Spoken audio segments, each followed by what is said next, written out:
Welcome to the Know Your Ship podcast, presented by eHub. I'm your host, Frank Dolce.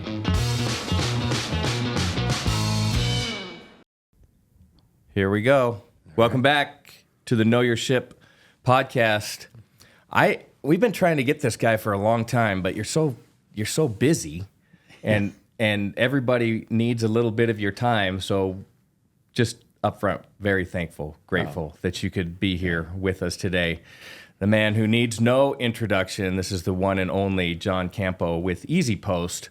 But EasyPost is just kind of where you are right now. You've had this unbelievable career in the logistics industry that's now gone on for nearly 40 years? 39 years. Wow. Yeah. That's amazing. Yeah.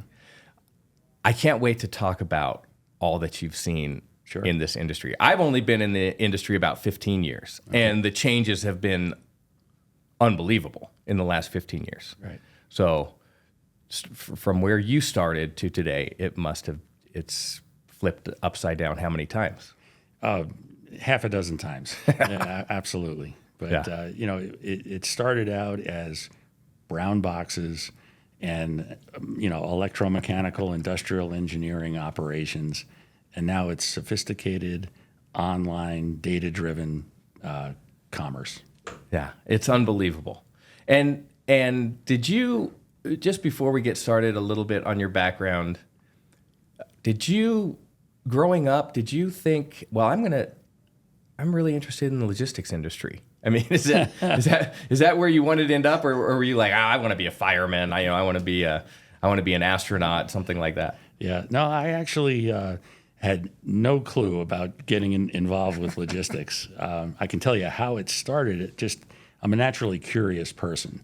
My dad ran his own business, and he shipped laboratory research supplies throughout the Northeast.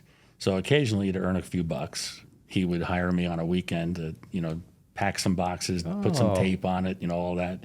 And I kind of watched it. Here's what I noticed. He was very concerned that every box got out the door the day that it was prepared. And I said to him, what's the big deal? The guy's going to come again tomorrow. And he said, John, every one of those is an invoice. We want those out the door. So I realized it was important to his business, which took care of our family. Yeah. So it was a kernel of curiosity that got me involved. In those days, what were you shipping to consumers, or were you shipping to commercial addresses? No, these were laboratories, research universities, that kind of thing. It was commercial. And what were your shipping options? In those days, there were four. There was the UPS for some of the bigger boxes. There was FedEx for the emergency, got to get it there tomorrow for the lab test. There was a small startup, RPS, Roadway Parcel Service, and then there was the USPS. That was it. Gotcha. Yeah. And I'm sure you didn't have a label generator, a label printer. How did you produce a label and book that shipment? A lot of this stuff was a manual manifest, writing in the book.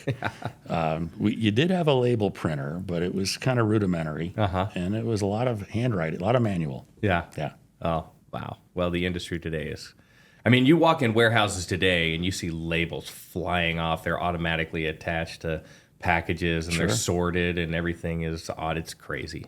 So you've seen it all. Now, where was that? Where were you? Where did you grow up?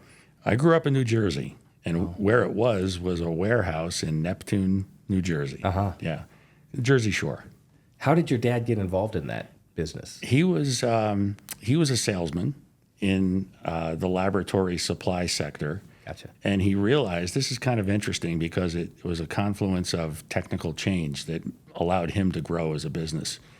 Back in the day, all laboratory research was done with glass, pipettes, test tubes, petri dishes. It was all glass, and it all had to be cleaned. It was called autoclaving. Right. So it was very expensive to do, very manual.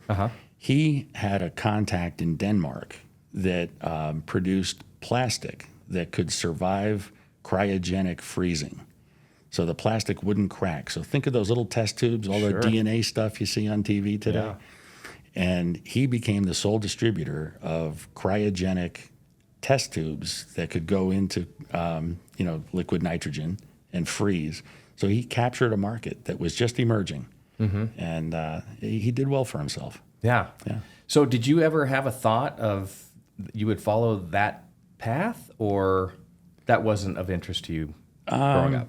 No, I was curious about it. It seemed to be a way to make a good living, but I had actually had a fairly cloistered childhood. I stayed on the East Coast. I grew up in New Jersey, New York, Connecticut, Pennsylvania, Florida once in a while, but I had never seen the West Coast.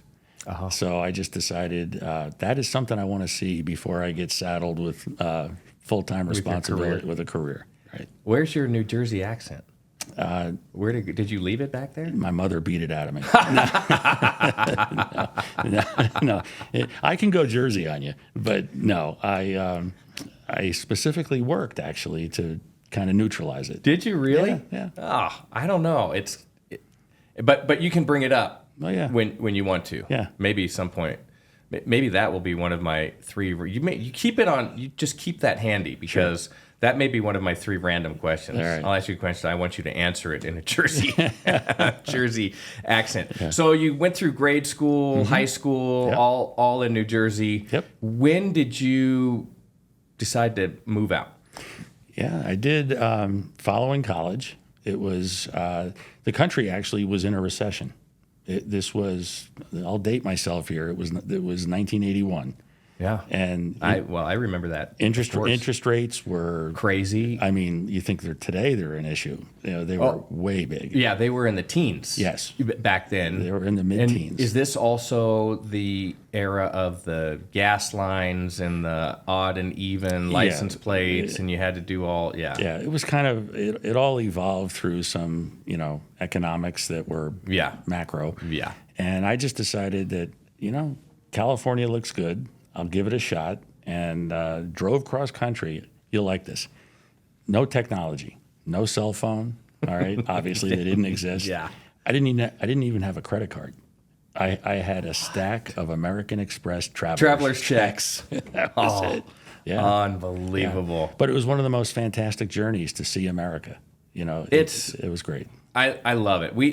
Growing up, we used to take road trips every summer, mostly from California. I grew up in Southern California to Colorado to visit family. Right. And then sometimes we would use that as a base and we would just do little trips from there. But I developed this love of a road trip. I love a road trip even to this day. Sure.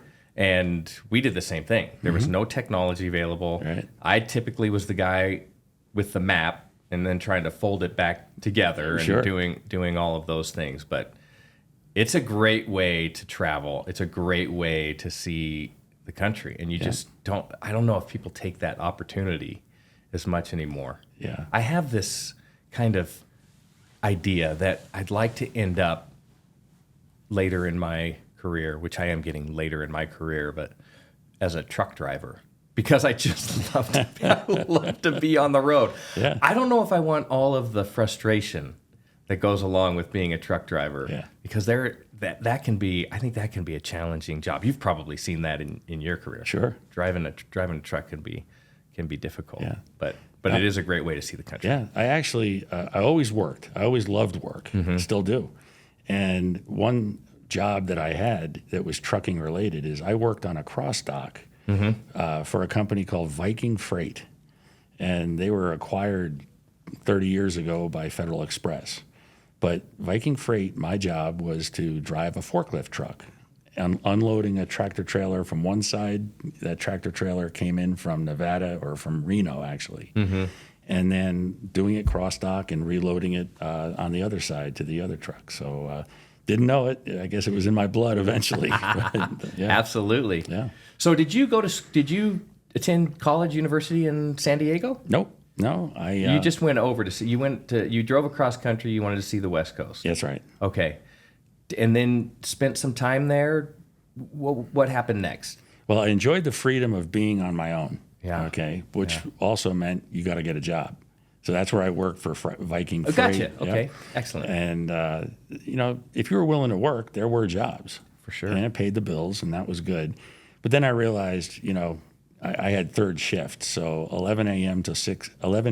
to 6 a.m. was not a great life. No. I was doing that kind of work and then realized there's other corporate, I was more structured going towards a corporate job. And there was a woman who lived upstairs who was a sales rep for, of all places, Pitney Bowes.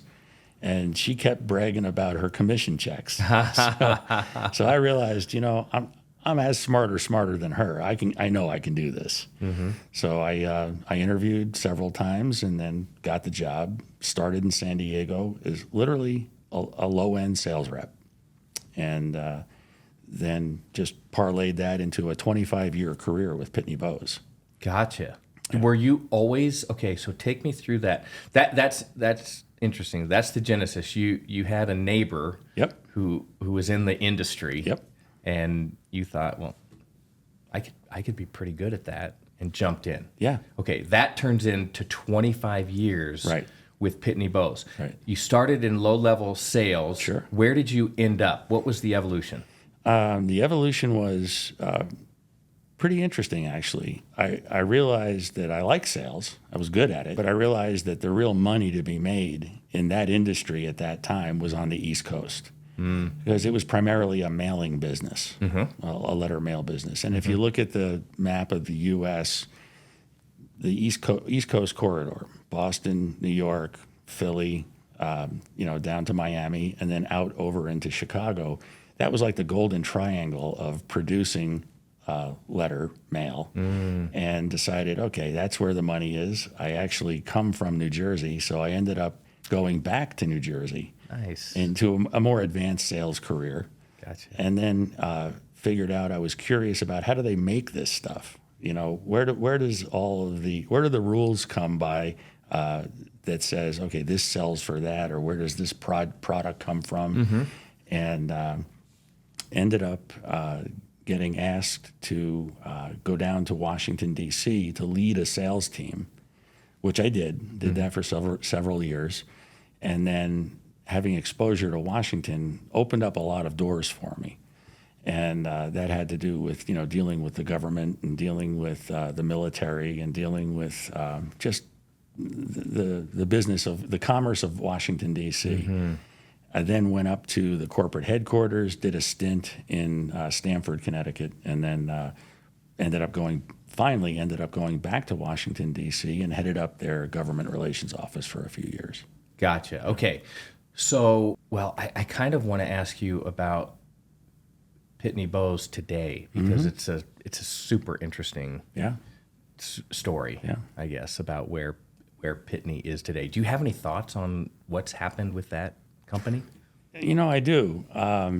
It provided a great career for me, Yeah. which was wonderful. I met my wife at Pitney Bowes. She was a sales rep there. Oh, nice. Yeah, we met in California. Awesome. So we're still going strong after 36 years. Congratulations. So it must have worked out well. And but in today's world, there are companies, I think, that seize the day when it comes to technology execution, and some that choose, maybe it's a tough choice. It's like the innovator's dilemma. Yeah. It's like, what do you do when you have a annual recurring revenue, good cash flow from a certain product line, and you don't necessarily know how to disengage from that to go on to something new? And I think that was a challenge for them. Yeah. Yeah. And so I think all of us in the industry we were kind of scratching our heads about if they were going to jump in, if they weren't, and then it kind of got late in the whole process. Yeah. So I think it's really interesting, this exposure you had to Washington, D.C. and working on the government side of it, which leads to the position where you are now with EasyPost. Yeah. But you've held this position with other companies, this kind of government relations. Yeah. And so I think that could be unbelievably challenging. And without getting into politics, I mean, if you look at our political landscape today, if you follow it at all, I mean, it could produce some anxiety. Yeah. in people. Well, I mean, it's an art, not, it's an art and a science. Yeah. But in your business, in my business, in the pharmaceutical business, the automotive business, the transportation business, Yeah. every bit of it is regulated to some degree. Yeah. And that was the role that I got involved with. I was interested in, well, how are these rules promulgated? How do businesses get told what's the best way to do something? Okay. And in the postal world, I was very centric to that. EasyPost does something that, Pitney does and Stamps does, and that is the prints live postage. And it's something that you just don't get to do. You have to earn the right to do it, and that right is technically driven. It takes a lot of security and a lot of cryptography and a lot of technical acumen to be able to get the okay to print live postage. And that was the kernel, or the very beginning of my involvement with Washington, D.C. It was actually to help launch PC postage back in 1999. Wow. Yeah. Wow, that's amazing. I have a lot of questions about your role Bring 'em on. working with the government. So, as you look across your experience and what you're doing today and what you've done with other companies in this role, how do you interact with the government? I mean, are you in there trying to help improve relationships? Are you in there trying to just understand what's going on and how companies can work appropriately with the government entities? And then I guess the other question I have is there efficiency in the government, or could that be improved in some way in how they work with? We'll just keep it with the logistics industry, but I mean, like you said, it's with every pharmaceuticals Sure. and health and wellness and everything else. So, That's right. Yeah, I think to be frank, the word efficiency and government don't necessarily go hand in hand, but I actually think that there's a role for it. Safety is one, security is Sure. another, and the general good of U.S. and all commerce is another aspect of it. I think that what I've seen where it works best, I'll use NASA as an example.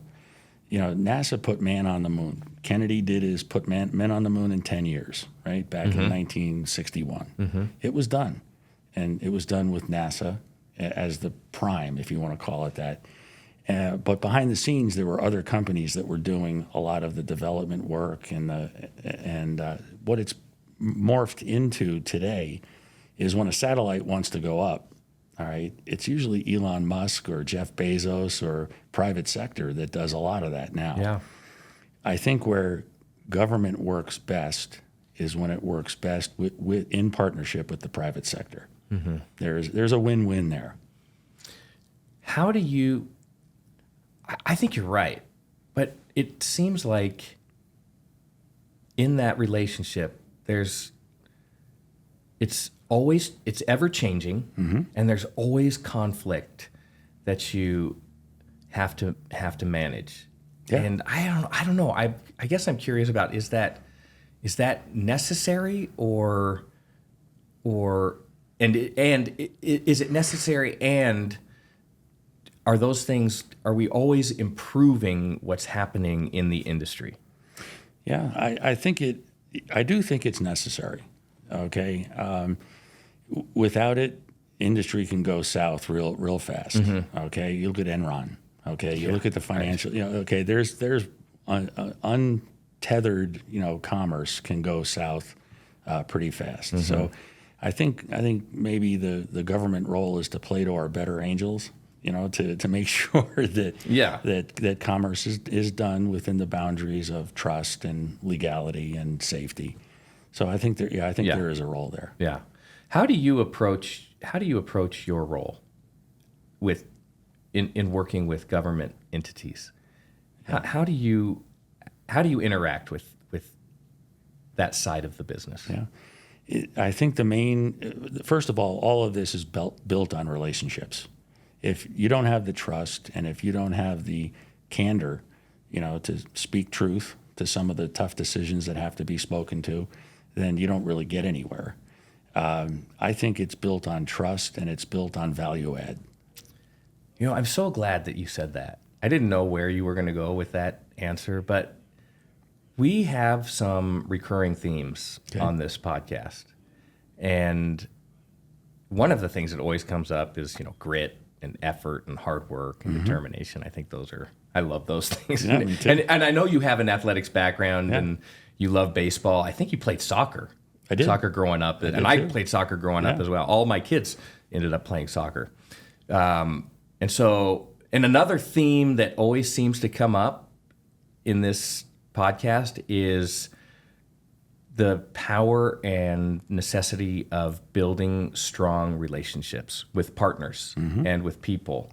And so when I think about working with a government agency, it feels daunting. It feels overwhelming. And it sounds like what you're saying is the business principles apply. Oh, yeah. Corporate world, government world, if it's mixed, you still have some foundational principles that make things work. Yeah. That's definitely true. And I think that there are times when government can be ahead of the curve. And in order to get to their wish point, it does take the partnering with the private sector. Why? Because we tend to do things with far less bureaucracy and far fewer layers of decision making, and that helps us.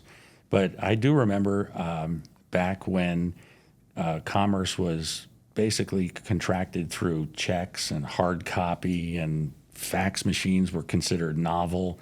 Okay, that was. We thought that was pretty decent, and that was a good way to go. And then all of a sudden, this thing called the internet pops up, and then it goes back to that word trust. And originally, I think there was a lot of wobbly applications of the internet because, am I going to put my credit card out there? Is it going to be all over the world to be seen? Am I going to get the goods that I ordered? Can I trust the party on the other end? That all came to fruition over time. That was the private sector was driving that. Yeah, innovation. Innovation was driving that. Government on the outside was keeping it, honest to make sure that there weren't, major violations and that kind of thing. Yeah, I think that's an excellent way to describe it. We have a fax machine. Do you? Over here. Wow. But people walk by it and it's like looking at, maybe for you and I looking at a typewriter. Right. It's complete. What is this thing? That's right. What does this thing do? What do you think the best thing that you provide in your role as the government relations person for EasyPost? What is your strength? Okay, well, good question. And it's not just government it's also carrier relations. Absolutely, so yes. So it's both of those sectors. I think the strength is based on historical knowledge, trends that I've seen happen that have come to fruition. So it's like, there's pump the brakes where it's necessary and, go all out where it's also opportunistic. And sharing that knowledge with the government entities. Now, I deal with the Postal Service, which is a fine institution, 250 years old. I deal with them a lot. But they themselves are regulated. They have an IG's office that oversees them. They have a Postal Regulatory Commission. They have two committees or subcommittees in Congress that oversee them. So they have to deal with a whole set of issues on their own. And I think helping to connect the dots between where's the value, of decisions that are being made, that is probably one of my strengths. Well, we both have worked with the Postal Service. We've both been partners with the Postal Service for a long time. And the truth is, the Postal Service can be challenging for partners and difficult sometimes. And it's still an unbelievable organization. I sometimes feel like there is a lot of bureaucracy around that organization, and maybe efficiency could be improved if it was managed differently. I could be completely wrong about that. Any thoughts on the Postal Service as it stands today and where it's headed? Yeah, that's, a lot of times the general public doesn't understand that besides being 250 years old and employing 600,000 people, it has a responsibility embedded. It's in the law. They have to deliver 6 days a week to roughly 160 million addresses every day. And they have to be all things to all people. That is tough to do. No kidding. And what I do see now is management now realizes that the former business model, which was letter-centric for decades, if not hundreds of years, has morphed into a hybrid of both letter communication, which still has strong value, and commerce via packages. So I think right now the challenge that they've accepted is to re-energize and reinvigorate their network to play to that marketplace versus one that was just primarily letters 25, 30 years ago. Yeah. Well, I still think that, like you said, the Postal Service is an amazing organization, and it's the only organization that hits every doorstep on a daily basis, 6 days a week. That's right. And that's, to think about the scope of that, just that is I think it's scope and responsibility. Yeah. Because, the demographics of the country are changing somewhat. COVID brought out working from home. There's a lot of people that have decided, well, Jackson Hole or Missoula, Montana is a fine place to live and work. Both are. Both are. That's right. But they have to be serviced and serviced probably at a more robust level than they were before. Yeah. Okay, so I have a few questions about that. Your experience from helping your dad ship some packages to where you are today. Can you point out one or two evolutions in the industry that you think have been fascinating over time? Sure. I think the first one is work sharing has proven to be, I think, highly successful. I agree. It's the ability to do things, let's call it upstream or in advance of induction. So please just take a minute, just describe work sharing so everybody understands. Oh, sure. No problem. If you have a business that can do, whether it is sortation or data management or proper production, proper induction, to optimize the efficiencies of the partner who's going to receive that on the other side. That can be USPS, it can be FedEx, it can be any carrier. Sure.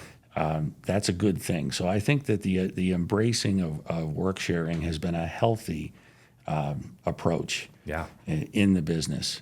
And then secondarily, the advent of really robust technology, speed, trust in that it's going to work, uptime, because a lot of what underpins this package commerce that we're so familiar with is not just the trust and the efficiency, but it's also the uptime. It's almost become like a utility.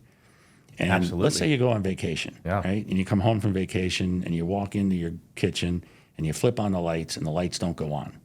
That's a major problem, okay? It might be a fuse down the basement, okay, a little thing.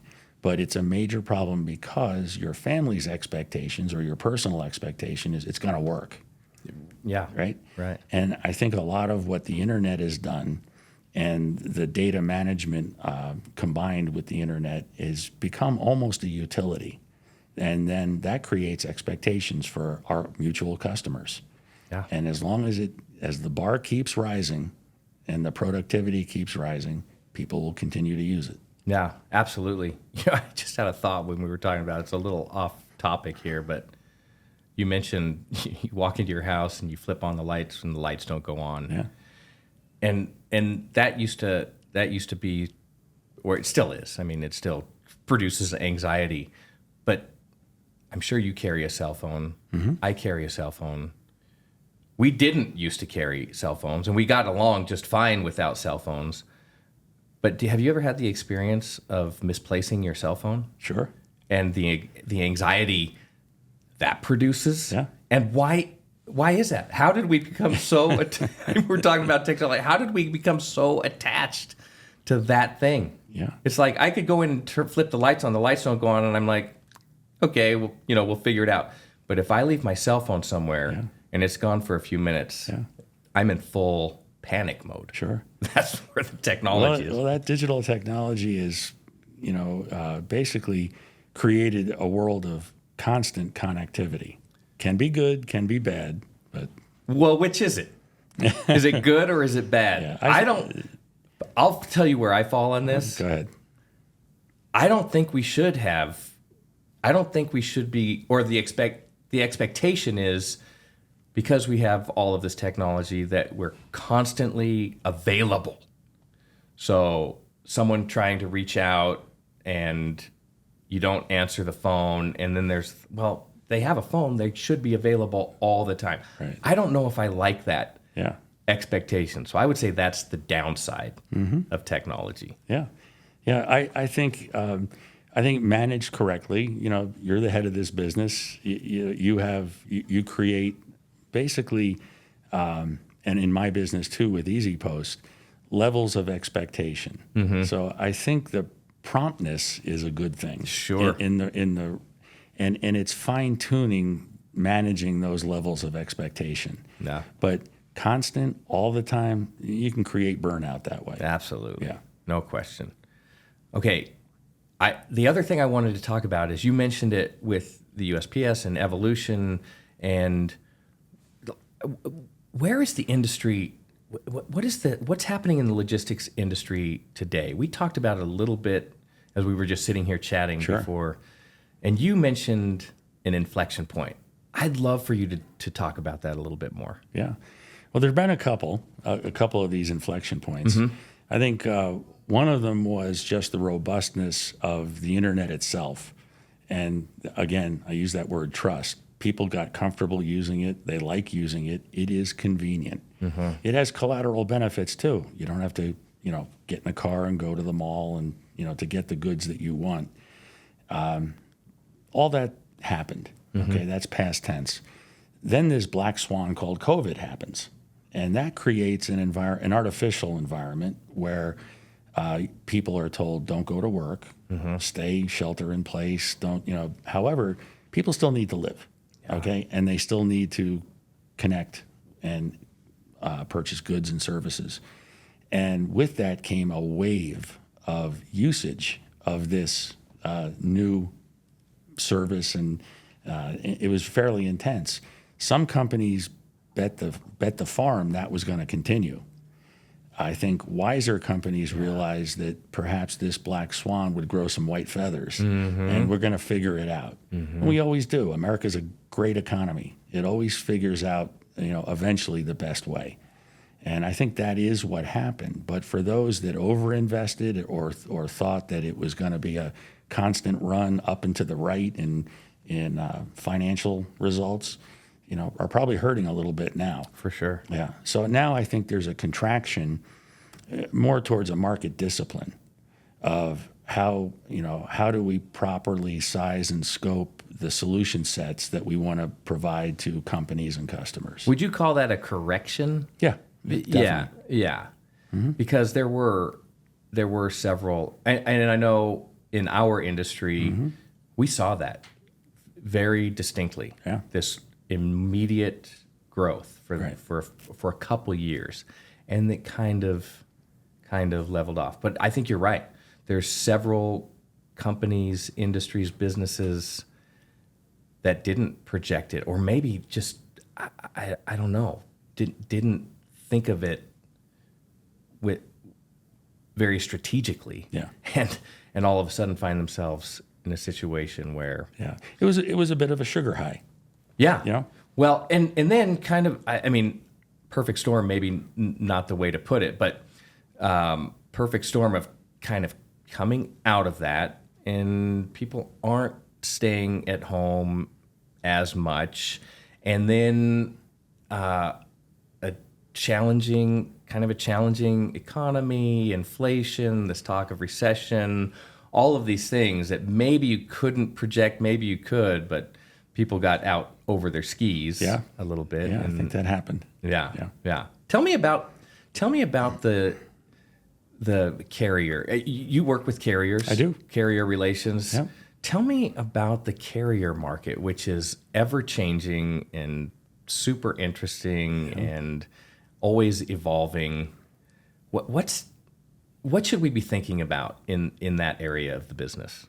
You know, they are, they're operationally and strategically, there are some fantastic carriers that are out there right now looking at what's it going to look like 10 years from now. Mm-hmm. And they're planning and executing towards that. So I think they have different issues. Okay, for example, United Parcel Service. It's 110 years old, great company. Mm-hmm. Operationally, I mean, if you've ever been to their World Port, like in Kentucky, mm-hmm. It's humbling. It runs lights out. It works. It's really amazing. But now I think they're looking at certain value sectors within the logistics sphere. Whether it be healthcare seems to be one of them, mm-hmm. and I tend to agree that demographically people are going to be using more medicines. I think as the country ages, I also think that there's the need for specialized, really precision handling of product, healthcare mm-hmm. product, mm-hmm. Laboratory product, et cetera, that poses a great opportunity. To address the healthcare marketplace. And, back in 30, 40 years ago, that really wasn't high on the priority. And then you've got Federal Express, another fine entity, just celebrated their 50th anniversary. Mm. And they have a little bit of a different challenge. Maybe it's a less of a labor-centric challenge that maybe UPS had and then addressed earlier this past year mm-hmm. or last year. But FedEx has two different. They have an air network and a ground network, and merging those two together, that's hard to do. Mm-hmm. And they seem to be doing it well. But again, it's not without pain. And I think that the management team is an excellent one that is, again, really specifically focused on gleaning all the operational efficiencies they can. And what I mean by that, just in layman's terms, is there's no reason to have two trucks from the same company go to one address in one day. Yeah. That's not efficient. No. Yeah. No. As you look at, if we're just taking those, USPS, FedEx, UPS, we could probably put DHL, and now there's mm-hmm. a lot of other kind of carrier opportunities that are getting started and growing, and mm-hmm. regional stuff. And as you look across that whole landscape, I guess, do you see, where do you see the evolution of that? Where do we think it's headed? Is it based in better technology? Is it based in better operations, efficiency? Where do you think the whole industry is moving? Well, there's the marketplace that the big guys address, which is a national network. Mm-hmm. Okay, the regional networks, I think if they try to be if they try to emulate that in totality, that's hard to do. Okay, I think what's going to happen is the regionals. There's a little bit of a shakeout a few years ago in the industry, and the really good, efficient ones will survive and thrive. And backing that up will be the use of data, because there's our CEO is a brilliant guy, and he always says there's always a cheaper truck somewhere, and there's okay, we don't want to play in that space. I think the reality is using the data that comes out of the creation of a commercial relationship with a customer that creates a shipping event. Okay, that creates a whole set of data that's really, really valuable. The regional carriers can use that data, if they choose to properly, to find out where are their optimal points of service. Mm-hmm. And the ones that do it well will probably do well. Yeah, that's interesting. Yeah. Well, I think that we've seen that certainly in our industry, but understanding and utilizing data absolutely is a game changer for companies. Yeah. If you can dive into that appropriately.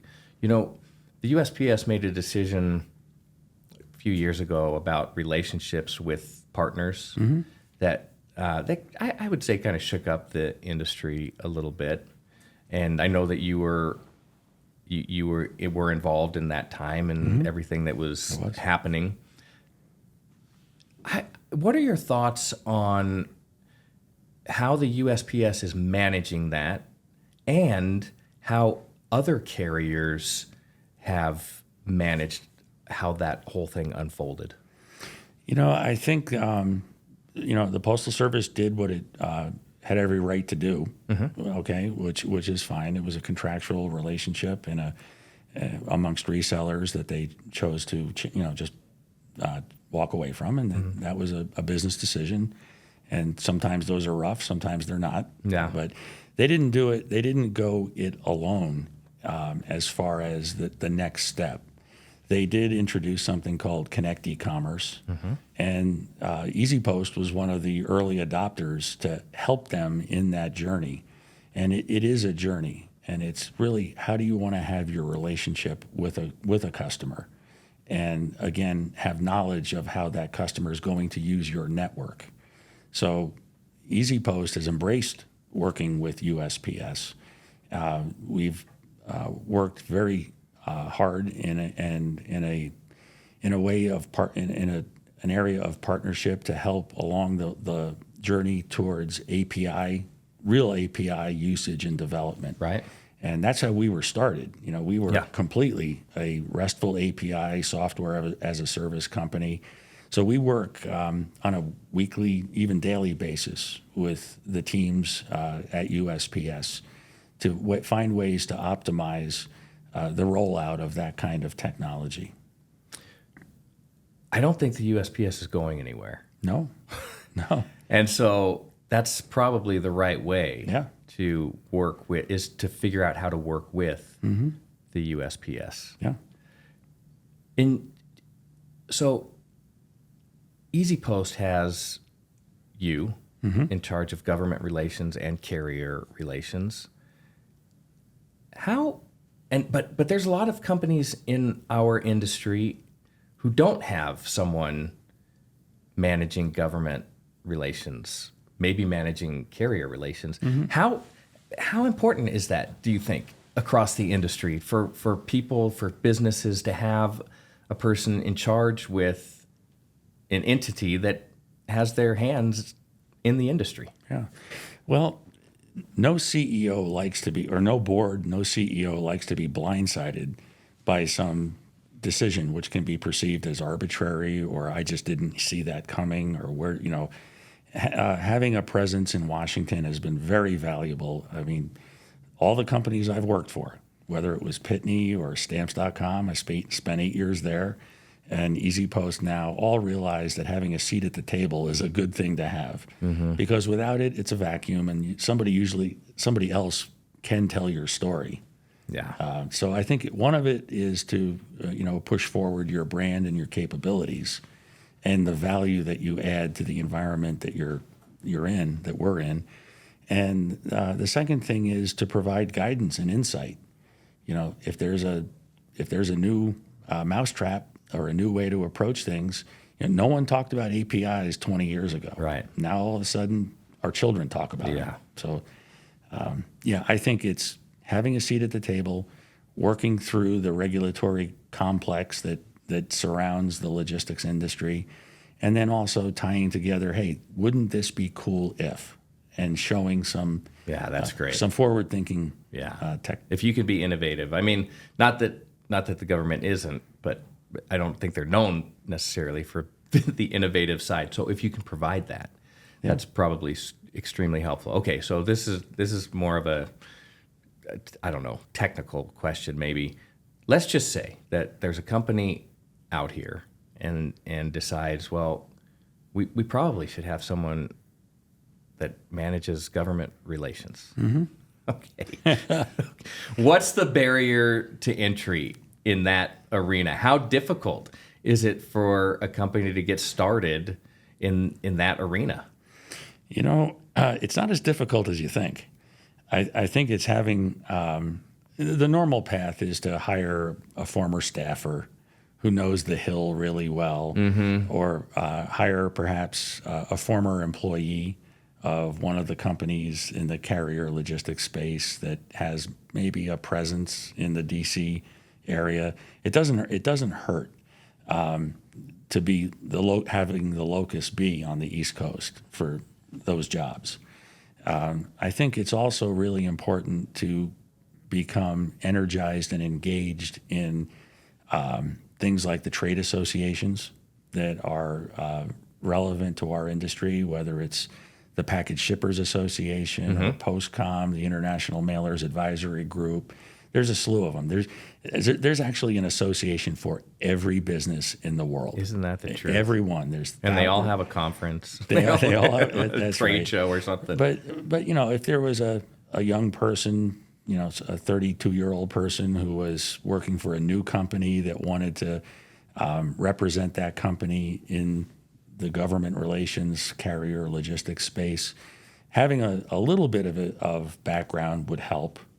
I'm a firm believer in lay hands on boxes. You know, go to a warehouse, learn what people do. Sure. Okay.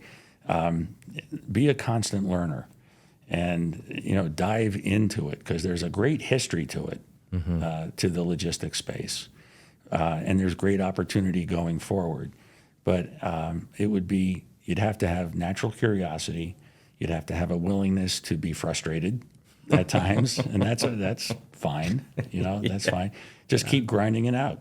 Yeah. Yeah. That's where the grit comes in. You just have to keep pushing through it. That's right. Okay, so you mentioned the East Coast. You live on the East Coast. You're in I do. In Virginia. In Virginia. How long have you been there? 27 years. With your wife. By the way, did you tell me that you had an interesting story about how you met your wife? Yeah. I actually, this is a personal story, but I'm happy to share it. It's a good one. Well, I'd love to hear your story. This is great because I'm about to ask you 3 random questions. So maybe this is one of our random, our random questions. So here goes go ahead. Here goes random. Yeah, we actually we were both working in a sales capacity at Pitney. At Pitney. And we worked together, and you know, kind of liked working around each other. However, we were both engaged to different people at the time. Oh, yeah. No, yeah. Someone outside of Pitney. Oh yeah, both. Okay, yes. Okay. Yes. Okay. We were not an HR nightmare. Don't worry. No, we were good. We were good, and just over time realized that maybe the path that we had been on before we had met each other was not going to be the permanent path. So that's how we met, and we realized that we were right for each other, and made the decision to make that a permanent thing. Hard decisions, by the way. But, both of you had to get unengaged. That's correct. And then wow, that is a good story. Yeah. And did she continue to work at Pitney and have a career in the industry as well? Yeah, absolutely. After we got engaged on the shores of the Hotel Del Coronado. Oh, yeah, one of the greatest. You gave me chills. Yeah, one of the greatest places on earth. Yeah, is the Hotel Del Coronado. Well, I figured what an amazing place. It's iconic. You can always point to it. And it was wonderful. Oh, that's great. Yeah, good for you. Yeah. Well, that is a good story. You weren't kidding. No. Okay. Let's go with another random question. Greatest baseball player of all time. I would say, it's probably, there's two. I'll give you two answers. I think I know one. Okay, I'll give you two. Okay. All right. I thought Willie Mays was always the okay, but he's kind of the consensus. He all around greatest player. Yeah. But I would say that the person who's probably been the greatest player for the modern era, including for young people, is probably Cal Ripken. Yeah. The Iron Man. Yeah, I had a chance to meet Cal Ripken at the National Press Club. He has a book out. Yeah. This was years ago. Yeah. I'll never forget this. It shows character. Everyone's in the National Press Club room, and we're getting ready to meet him. And there were two little boys there. One was my son, Chris, and some other attendee had his son. And Cal Ripken comes into the room. There's probably 50 people. And it's all a bunch of basically guys that wanted to get Cal Ripken's autograph and have a chat with him. The first thing he did is he said, "Stop." He goes, "Are there any kids here?" And these two boys walked up to the front. He said, "I want 5 minutes with them. Then I'll get to you." Okay. That showed to me a caring for, first of all, the kids and the love of the game. Yeah. Isn't that great? Yeah. I love stories like that. I feel like a lot of my heroes growing up were athletes, and sometimes those guys get a bad rap, and sometimes they deserve it. Like they just don't take the time. But then you hear a story like that, it's super meaningful. You probably know the name Cristiano Ronaldo, greatest soccer. Well, you're a soccer guy, so you know Ronaldo, and he has an extraordinary life. And we had someone from RSL, the manager, general manager of RSL, tell us a story about Ronaldo that was very similar. About a kid had an opportunity through some charity or something to spend some time with Ronaldo, and the kid showed up, and Ronaldo showed up, and also Ronaldo's press person showed up and said, "Hey, you have 5 minutes." And Ronaldo took the kid and started walking to the field, and he said, "I'll tell you when I'm ready." Yeah. And then took the kid out and spent as much time as he wanted. And it's just, those are really meaningful stories. Yeah. Okay. Greatest, I have one of these, so I'm going to ask you about this. Okay. Greatest baseball memory of all time. Greatest baseball memory of all time. I'll answer with two of them. You have two of them? Okay. I have two of them. All right. The first one was, it was 1984, and I was living in San Diego, and a friend of mine gave me a ticket to see a playoff game. It was the Cubs against the Padres. Now, these were two teams that were not renowned in the playoff sphere. And it was the bottom of the ninth, and Lee Smith was pitching for the Cubs. The Cubs were supposed to just blow away. They were the best team in baseball that year. They were supposed to blow away the Padres. The Padres were gritty. They hung in there, and Steve Garvey hit a home run in the bottom of the ninth. For the Padres. For the Pods. Yeah. Because Steve Garvey was one of my heroes playing first base for the Dodgers. For the Dodgers. Yeah. Yeah. Okay. So that was one. That's great. But probably the best one was, I'm a big Washington Nationals fan, and the Nats were in a playoff game. It was in their first real cycle of being good. They're rebuilding now. But they had a player named Jason Worth, and it was the bottom of the ninth, and they were down. They were trailing by trailing by a run, and he had a 13 pitch at bat, where it was foul ball. But all through this, he started out 0-2, so he was one strike away from the season basically being over. Yeah. And after 13 pitches, he hit a home run, won the game. And it was a home, I'm there in the home stadium, and it was raucous. So it was fun. Yeah, that's amazing. It was fun. I think my favorite memory is, because I still have, when I hear baseball, I still hear Vince Scully. Oh, absolutely. Calling the games. Yeah. He was the best. He was. Kirk Gibson. Oh, yeah. The one-handed. That's right. Limping around the bases. Yeah. Home run. Hit it off of Eckersley. Yeah, Dennis Eckersley. That's right. That's right. Oh, that's one of those moments in sports. Yeah. Okay, last random question. Sure. I know you really like doing what you do. You've had a great career. But if you could have done anything else, what would you have done?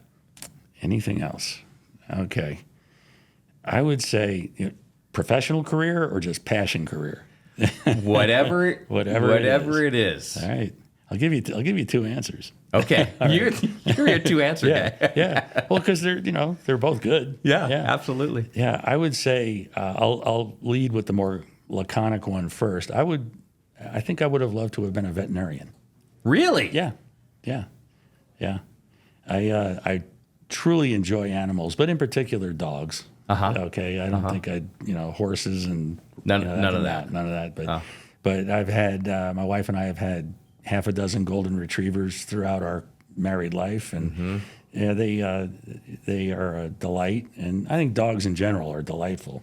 They're usually a reflection of their owner, but and they take a lot of care, and so that would be it's science related. And it's got a caring aspect to it. So that would be one from making a living. Oh, interesting. Okay. And maybe the second one would be a guitar technician for Bruce Springsteen in his heyday. A guitar technician? Yeah, sure. Wait, that's interesting. You wouldn't want to be out in front of the crowd like playing or singing or something. You'd want to, now tell me, what does that mean, being a guitar technician for Bruce Springsteen? Well, these shows don't go on, just randomly. No. It's a business. Yeah. And I just like the idea of, that's the artist's tool, and it's something that there's probably 50 or 60 of behind any given stadium tour or industrial type tour. Yeah. Right. And it's just it's making sure that it works right. Having an honor for the instruments themselves. They're all different. Yeah. And I'm not a musician. I can't play a lick. Oh. But I'm just naturally curious about it. It looked like it'd be interesting. That would be interesting. Yeah. Well, I mean, related to that, I have this secret. My secret wish is to be like, the modern day Dean Martin, Frank Sinatra crooner. Oh, type, cool. Up on stage. Yeah. But I just have no talent. Yeah. That's the... Well, join the club. Both of our aspirations. I have all the love and passion. I know all the words. Yeah. But I just can't present it very well to the crowd, unfortunately. Oh, well. All right. Well, that was good. Those were really good. Yeah. Three random questions. They're different. Okay. By the way, I really appreciate all of your time. I know we've been here for over an hour already, I think. Wow. So I really appreciate your time and super insightful stuff. I love your thoughts about the industry and all of your experience in the industry. By the way, as we just wrap that piece up, are you optimistic about the industry? I mean, there can be a lot of change and a lot of angst and anxiety around shipping and logistics.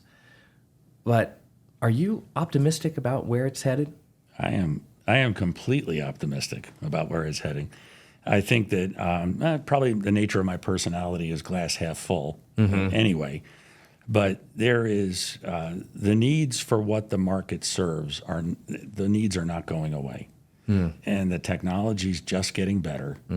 And I think that done right, it'll really thrive. I'll give you an example. This is I told you I'd do a fun one for you. Yeah. Okay. Perfect. Here it goes, and it ties into baseball too.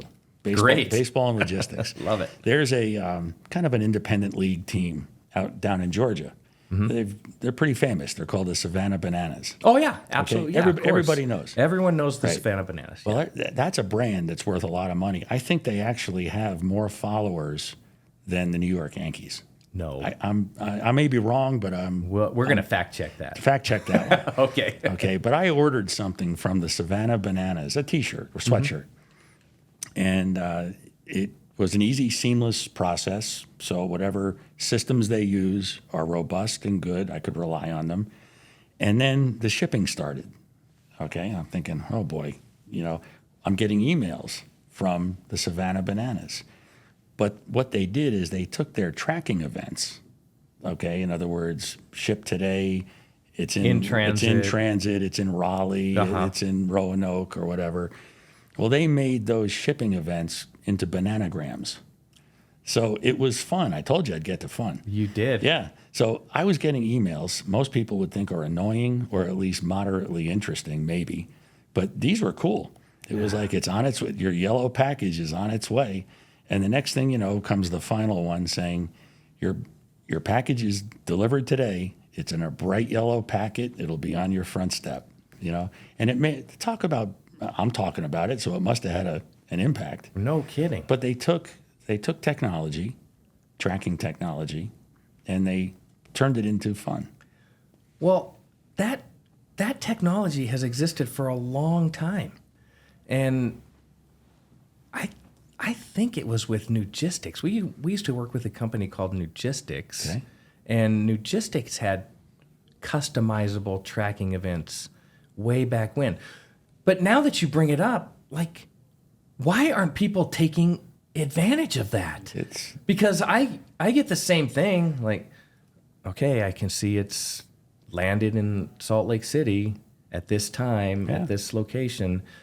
But what if the company made that more of a marketing experiential? Sure. Why not? Yeah, why not? Hey, look at it's exactly what you said. You're talking about what the Savannah Bananas sent you because of their tracking events. That's right. Yeah. And then you look at the simple, basic branding of Amazon. It's a smile. Yeah. So, it can be a very positive, and usually is a very positive thing. Absolutely. Well, I wouldn't be surprised if people listen to this podcast and then start sending more customized. We should start suggesting that to our customers. I mean, it's just it should be pretty simple to do that. Okay, listen, you've been in this industry a long time, and you've stayed on. That's one of the other things I think is really fascinating is you've stayed on top of it, and that can be challenging as you go through your career. So tell me about. Outside of work and EasyPost and things that you're doing with carriers and government relations, what are the things that you enjoy doing? What are the things that you do to keep yourself educated? And what are some of maybe just like the personal interest things that you do that you feel like are kind of self-improvement? Okay. Well, I think on the educational front, I'm an avid reader. So I polish off a book a week or so. Do you really? Yeah. Now, okay, let me ask you this. Is it a hard book? Are you reading on an e-reader or how do you consume a book? I'm still old school. I enjoy. You like a book? Yeah, I like the book. Do you have a favorite book that you've read recently? 2. I'll give you 2 again. Okay, I love this. Here they go. One of them is called Chip War. It's by a guy named Miller. I think he's a lecturer or a member of the American Enterprise Institute. But Chip War is fantastic. It delves into the history of chips, from Intel and way back when to currently today, and how much our entire country's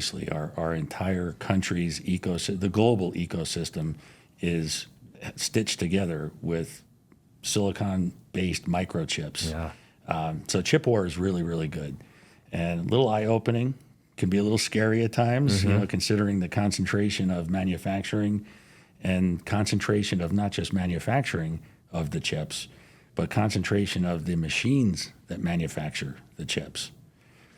And so you go to the Netherlands, that's where the company is that makes the best machines that make the chips. Best. Gotcha. Okay, I think it's ACMI, I think it's called.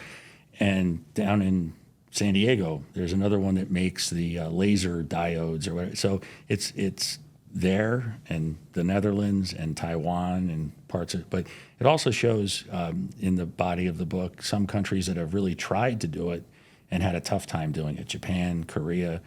The U.S. was the leader for a long time. I think the obvious became obvious, and that is you better onshore some of this stuff, just from a continuity perspective. So Chip War was one.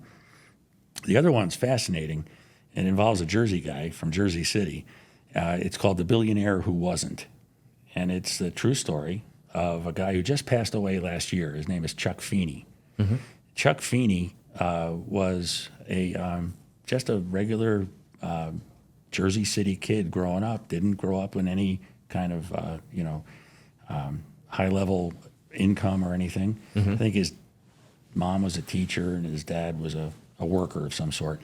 And he joined the military, and he was overseas, and he found out that during like the Vietnam War, all this soldiers that were coming back, they usually stopped in Guam or Hawaii and then came back in. And he's the one he and two partners started, the duty-free shops? Yeah. He started that. No way. Yeah, he started it. And he built it into a business, privately held, that was fantastically profitable. Mm-hmm. So he ended up, when he sold his interests and all, he ended up being worth about $6 billion. And he realized, as a kid from Jersey City and a military vet and a good, decent guy, he realized, I really just don't have the need for $6 billion. So the basic thrust of the book was how he gave away all his money. And he did it anonymously. Now, you couldn't do it today, with today's financial restrictions, you couldn't do it. But he did it in a very honorable way. Identified Cornell University was a big recipient. That's where I think he did his hotel management education there. Mm-hmm. And then he picked places in the world that maybe just would have no chance without a break. He picked Ireland for the university system. He picked South Africa for education and water. And he picked a myriad of other charities, but they were all anonymous. And a fantastic story. And I think when he passed away, he had a net worth of $2 million, and he rented an apartment in San Francisco. Oh, my gosh. That was it. And you realized it's really hard to give away money. Really? In that scale? In that amount. Well, Yeah, you just in that don't. I think we hear those numbers these days. Yeah. $6 billion and $10 billion. And you don't really have a thought, a scope of what that actually means. Yeah, that's right. But that's fascinating. Yeah. So the third one is, I actually have it with me today. It's called Overruled. Uh-huh. And it's by Neil Gorsuch. He's a Supreme Court justice. Yeah, absolutely. And really, really smart guy. Mm-hmm. And it's a story. It is not a law book per se. It's a story of, if you look at the title, Overruled, it generally, the general theme is there's just an explosion of laws that the private citizen can just bump into by accident. It's the law of unintended consequences. And it's really how going back to the roots of our country and, the three branches of government and the way that law, that's kind of something that's necessary in order to rein in some of this over litigiousness of our just general society. Yeah, fascinating book. It's got all human interest stories in it. It's an easy read. That sounds fascinating. I'm going through a book right now called The Splendid and the Vile. Have you heard of that? Have you read that? I have not read it. It's the story of Winston Churchill as he takes over prime minister in World War II. And, sure. And the story is really of he's an, unbelievable character, and how he's trying to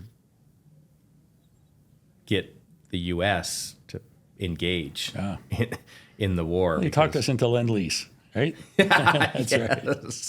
That's right. Yes, absolutely. So that's a fascinating one. One of my very favorites of all time is a guy named Jordan Peterson has a book out called 12 Rules for Life, and I think that's a great kind of guidebook on how to go through. Okay, so those are two books. Those are things you love to read. Mm-hmm. What do you like to do leisure time? Do you spend time in the gym? Do you get outside? Do you hang out in the woods? Like, what are your? Well, actually, that's not that far from the truth on the last statement.